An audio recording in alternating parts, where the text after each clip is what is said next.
yung atin pong totoong pagbabago, yung pagbabago sa ating sarili, nagsisimula po talaga yan una muna sa ating repentance. Ano po? Ito po yung pagkilala na merong Diyos. Kasi iba po yung alam mo lang na may Diyos, pero hindi ka naman actually nagsusurrender sa Lord, you don't put your full faith in the Lord. Wala po talaga nangyayaring pagbabago. Just like your disease, ano? Think about your disease. O, alam mong diabetic ka, meron kang high blood pressure.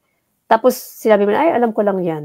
Pero wala ka actually ginawa about it, hindi mo binago yung mindset mo about that, wala po talaga mangyayari sa'yo. Hindi ka rin mauudyok na mag-low carb ka. Katulad yan ng pag-realize natin na merong lumikha sa atin, na itong buhay na ito ay panandalian lamang, pansamantala lamang. Ang pinakamahalagang aspeto ng buhay natin is yung eternal part of it. Now, if hindi po natin yan tinanggap sa ating kaisipan, wala tayong totoong repentance, renewing of our mind, wala rin pong pagbabago kasi ma-realize mo na okay ka lang kahit hindi mo baguhin yung ginagawa mo, hindi mo naman kailangan ng Diyos, no? Marami sa atin ganyan eh. Alam lang natin na may Diyos pero namumuhay tayo na parang walang Diyos. Yun po yun eh, nagsa-start with that.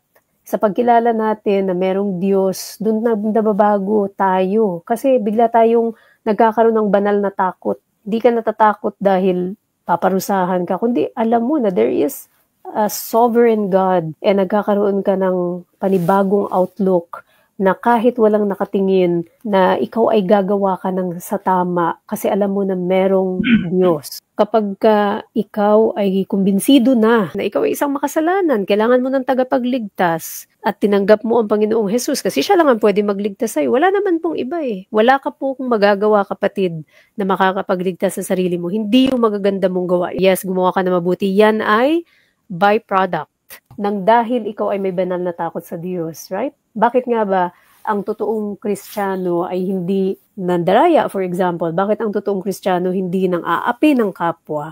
Bakit ang totoong Kristiyano hindi naiinggit sa kapwa, marunong na maging masaya para sa mga blessings ng kapwa?